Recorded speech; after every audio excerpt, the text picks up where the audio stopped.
Gujarat state table tennis association સામે હાઈકોર્ટમાં જાહેરહિતની અરજીમાં એસોસિએશનમાં યોગ્ય વારંવાર રાષ્ટ્રીય રમતગમત અધિનિયમનું ઉલ્લંઘન થતું હોવાના આરોપ સાથે અરજી હાઈકોર્ટના ચીફ જસ્ટિસની ખંડપીઠે અરજી માન્ય રાખી નોટિસ ફટકારી। Gujarat state table tennis association સામે હાઈકોર્ટમાં જાહેરહિતની અરજી એસોસિએશનમાં યોગ્ય વારંવાર રાષ્ટ્રીય રમતગમત અધિનિયમનું ઉલ્લંઘન થતું હોવાના આરોપ સાથે અરજી કરાઈ છે। હાઈકોર્ટના ચીફ જસ્ટિસની ખંડપીઠે અરજી માન્ય રાખી નોટિસ ફટકારી છે। Gujarat state table tennis association, table tennis federation of India, રમતગમત વિભાગ અને સીએજીને નોટિસ ઇસ્યુ કરાઈ છે। કેટલાક સંધિ અધિકારીઓ અને મળતિયાઓ દ્વારા મનમાની થતી હોવાની પણ અરજીમાં આરોપ છે।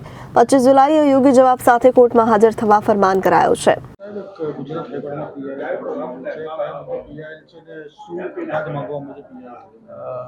સૌપ્રથમ મારું નામ યથાર્થ પંડ્યા છે, ભૂતપૂર્વ રાષ્ટ્રીય ટેબલ ટેનિસ ખેલાડી, સ્પોર્ટ્સ એક્ટિવિસ્ટ અને president sports activist association of India. ગત 20 જૂન 2025ના રોજ ગુજરાત હાઈકોર્ટમાં મારા દ્વારા એક જાહેરહિતની અરજી કરવામાં આવી છે।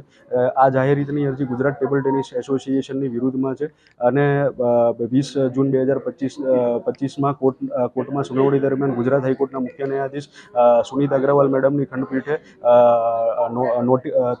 પીઆઈએલ ગ્રાહ્ય રાખીને તમામ પક્ષકારોને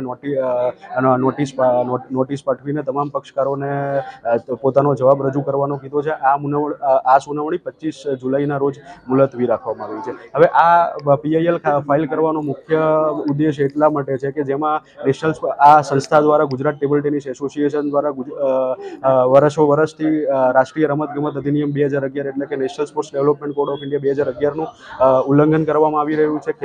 ખેલાડીઓને જે 25% પ્રાધાન્ય જે એક્ઝિક્યુટિવ બોડીમાં આપવું જોઈએ, ખેલાડીઓને પોતાના અધિકારથી વંચિત રાખવામાં આવ્યા છે અને નિયમિત રીતના આ સંસ્થામાં ચૂંટણી કરવામાં આવતી નથી। ઈસવીસન 1998થી આ સંસ્થામાં સરકારના દિશાનિર્દેશો અને જ્યુડિશિયલ ડાયરેક્ટિવ મુજબ કોઈપણ પ્રકારની નિયમિત રીતના ચૂંટણી કરવામાં આવતી નથી અને આ સંસ્થા એક રીતના એવું પણ કહી શકાય કે એક ચક્રી શાસન અને પૂર્વ આઈએએસ અધિકારી વિપુલ મિત્રાના નેજા હેઠળ આ સંસ્થા કામ કરી રહી છે। એટલે આ રમતગમત માટે કામ કરતી સંસ્થા પ્રાથમિક દ્રષ્ટિએ દેખાતું નથી, પરંતુ આ એક સનદી અધિકારીઓએ પોતાનું એક દબદબો જમાવી લીધો છે અને પોતાનું રાજ જમાવી લીધું છે તેમ આ સંસ્થા કાર્ય કરે છે। પૂર્વમાં પણ મેં ખેલાડીઓના જનહિત માટે પણ મુદ્દા ઉઠાવ્યા છે, એમાં પણ આપણને ખૂબ જ સારા પરિણામ મળ્યા છે। ગત ઓક્ટોબર 2024માં દિલ્હી હાઈકોર્ટમાં પણ national federation, table tennis federation of ઇન્ડિયાની વિરુદ્ધમાં પણ મેં એક જાહેરહિતની અરજી દાખલ કરેલી। તેમાં પણ દિલ્હી હાઈકોર્ટના મુખ્ય ન્યાયાધીશની ખંડપીઠે પણ પીઆઈએલ અરજી ગ્રાહ્ય રાખી છે અને દિલ્હી હાઈકોર્ટમાં પણ આવતી 23 જુલાઈ તારીખે એની પણ સુનાવણી છે।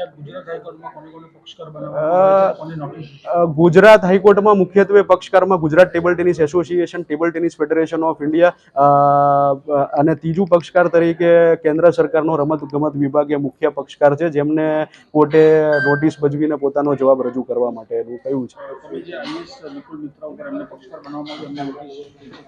ના, વિપુલ મિત્રાને પર્સનલ ઇન્ડિવિજ્યુઅલ કેપેસિટીમાં પક્ષકાર તરીકે લેવામાં નથી। હવે પણ મારી પિટિશનમાં એક કન્ટેન્શન આપણે રેઝ કર્યું છે કે વિપુલ મિત્રા ઈસવીસન 1998થી 2022 સુધી ગુજરાત ટેબલ ટેનિસ એસોસિએશનના પ્રમુખ પદ તરીકે કાર્યરત રહ્યા છે અને પ્રમુખ પદ તરીકે 2022માં પ્રમુખ પદ તરીકે રાજીનામું આપી દીધા પછી પણ પોતાનો અંગત સ્વાર્થ રહે એના માટે વિપુલ મિત્રા ચીફ પેટ્રન એટલે આપણે મુખ્ય સંરક્ષક કહીએ છીએ એ પદ ઉપર કાર્યરત છે। આમાં વિપુલ મિત્રાનો પોતાનો અંગત સ્વાર્થ પણ ક્યાંક ના ક્યાંક દેખાતો હોય એવું લાગે છે અને આ સંસ્થા એમના માર્ગદર્શન હેઠળ એક ચક્રી શાસન વર્ષોથી ચાલતું આવ્યું છે અને આમાં ઘણા બધા રમતવીરોના ભવિષ્ય સાથે પણ ચેડા ઈરાદાપૂર્વક કરવામાં આવ્યા છે। એ મુદ્દા પણ ઘણા બધા મુદ્દા ભૂતકાળમાં પણ મેં ઉઠાવેલા છે અને એક મજબૂત લડત એસોસિએશન સામે અમે આપી। Bureau report, Janadesh news.